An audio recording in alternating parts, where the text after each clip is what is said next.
Carlos Valenciano Camer, también conocido como Carlos Valenciano Camer, que suena igual pero está escrito con K, entonces es más cool, es el candidato del Movimiento Libertario para las elecciones del 2022. Entonces, si Otto Guevara es el Darth Vader de esa agrupación, Camer viene siendo como Kylo Ren, pero escrito con K, entonces es súper cool, mae, qué mae más cool, qué ganas de ser ese mae con esa K en el apellido.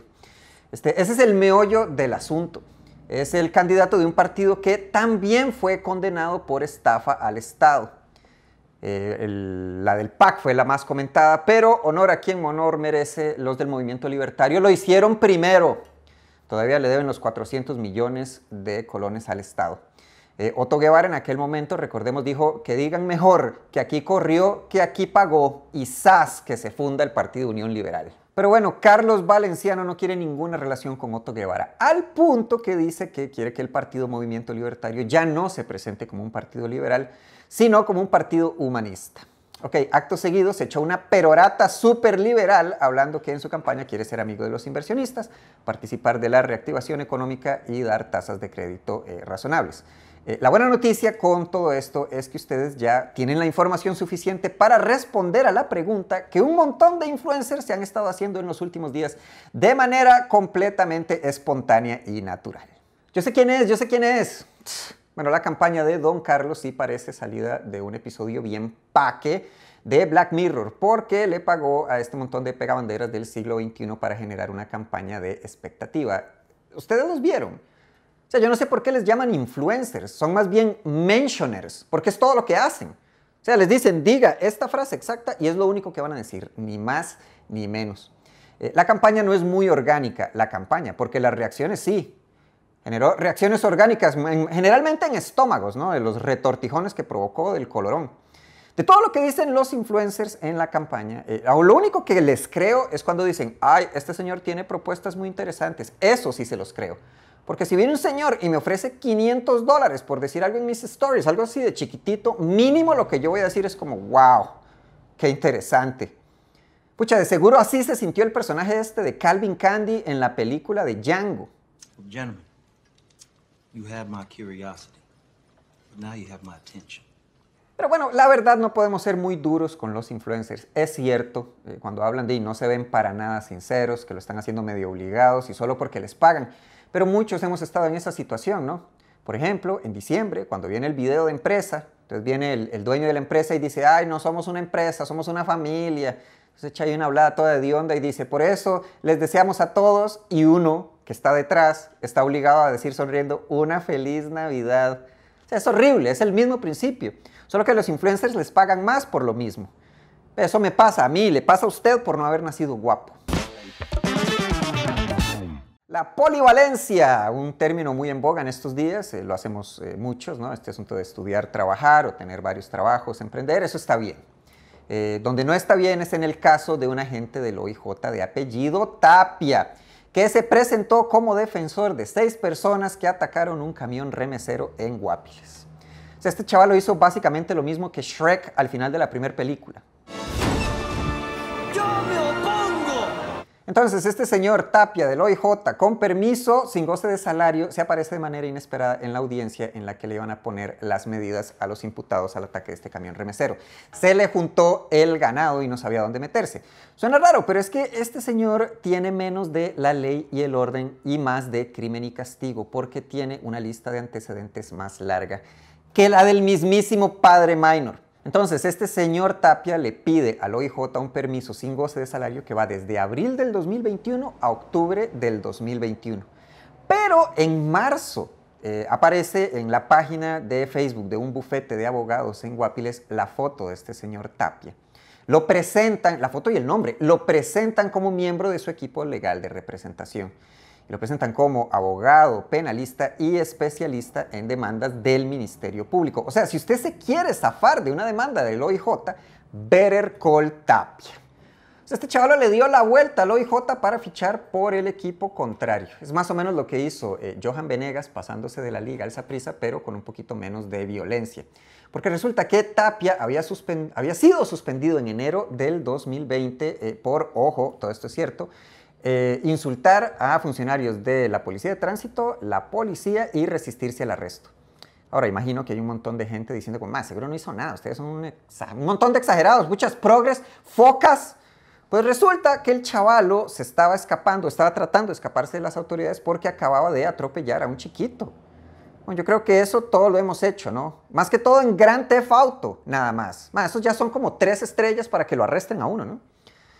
Este chavalo no ve los pasos peatonales como pasos peatonales, los ve como tablero de dardos. Y llevaba rato, ¿qué mes de enero para el señor Tapia? Porque ese mismo mes lo habían suspendido por accionar un arma dentro de una casa en Guapiles.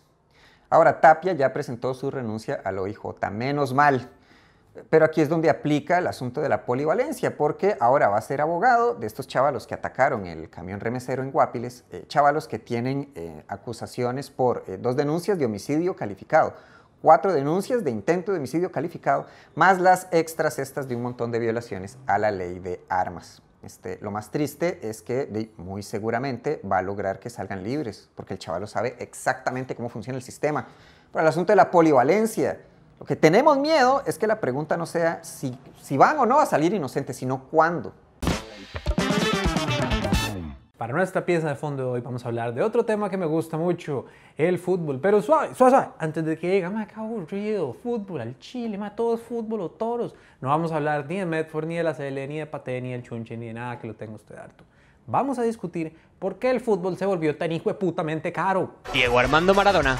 Tras 2 años de duras negociaciones con Boca, AFA y el gobierno argentino, el Barça cerró su traspaso por 1.200 millones de pesetas, 7,2 millones de euros, el fichaje más caro de la historia del fútbol hasta la fecha. El presidente blanco reconoció que se trató de un fichaje complejo, que podría convertirse en el más caro de la historia si se confirma la cifra de 101 millones de euros que maneja la prensa inglesa. Los dueños del Paris Saint-Germain desembolsaron unos 180 millones de euros por el delantero de 18 años, procedente del Mónaco. Por si ha habido una roca en los últimos 100 años, el fútbol empezó su ascenso en popularidad en el siglo XX. Por eso equipos como Liverpool o el Barça, todos dicen 1900, 1899, no sé qué.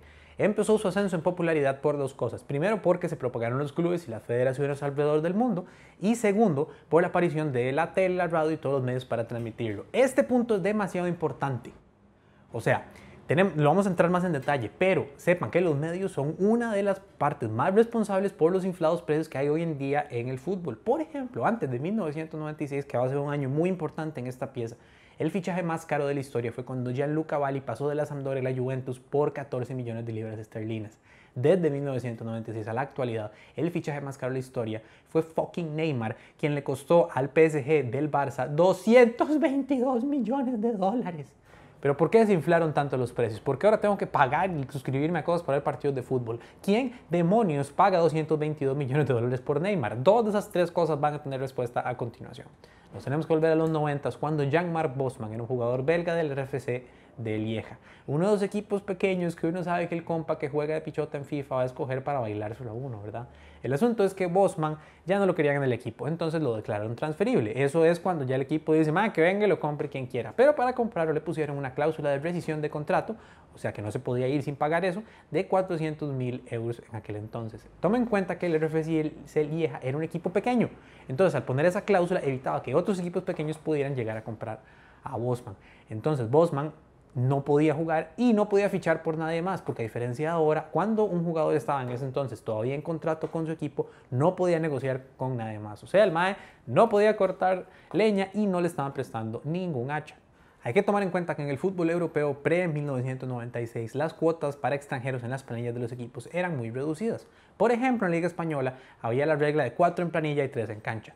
Por eso equipos como el Barça de inicios de los 90 nunca pudo tener en la misma formación a Koeman, Laudrup, Stoichkov y Romario. Y eso, si usted sabe algo de fútbol, es un fucking crimen contra el fútbol. Es como que el Madrid actual no hubiera podido tener a Cristiano, Modric, Kroos y Benzema en una sola cancha.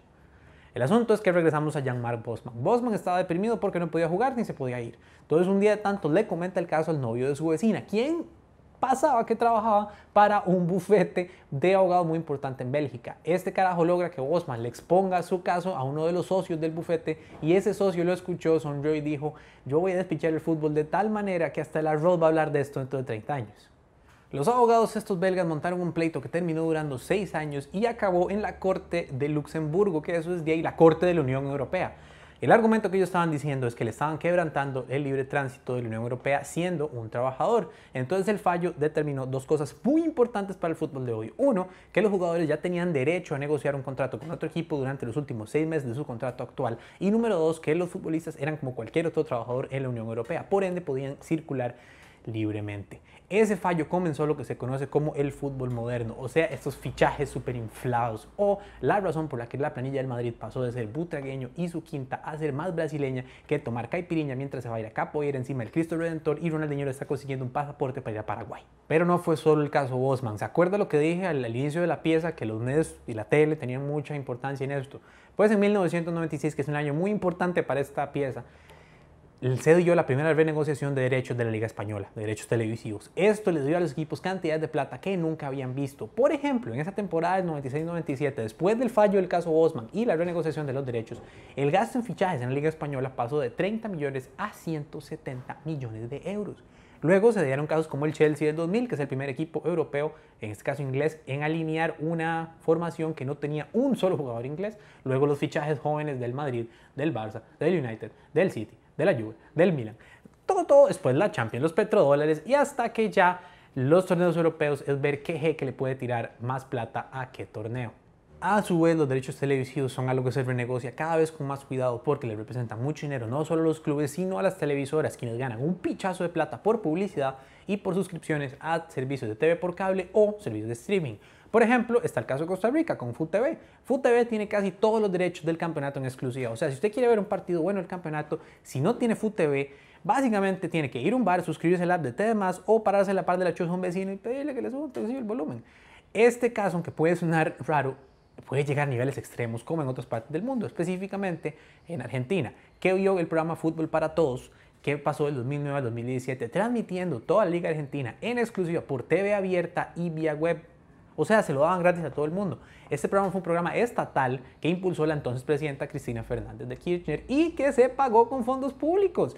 Se estima que ese programa le costó al gobierno argentino en total más de 10.000 millones de pesos argentinos, que son aproximadamente unos 106 millones de dólares, o lo que pagó el Real Madrid por Gareth Bale en el 2013. No me malentiendan, yo adoro el fútbol, puedo hablar y verlo por horas. Pero el asunto es que es difícil no enojarse cuando uno escucha de un fichaje que costó poquito más o menos que el Producto Interno Bruto de Haití. Y es que el asunto con esto, de que el fútbol está tan corrupto, la prueba mayor de esto, es que del caso Bosman se aprovechó todo el mundo, excepto Jan-Marc Bosman, porque el MAE tuvo que pagar todo lo que consiguió del juicio para los abogados. Y como el proceso duró casi 6 años, perdió 6 años de la carrera. Entonces al final del juicio tuvo que retirar y no volvió a jugar. Entonces, la próxima vez que se escuche una de estas noticias de que Keylor Navas gana 10.000 colones cada 30 segundos mientras duerme, piense que la culpa la tiene la tele y un equipo de Bélgica que nadie conoce, que no quiso fichar a un jugador del que nadie se acuerda.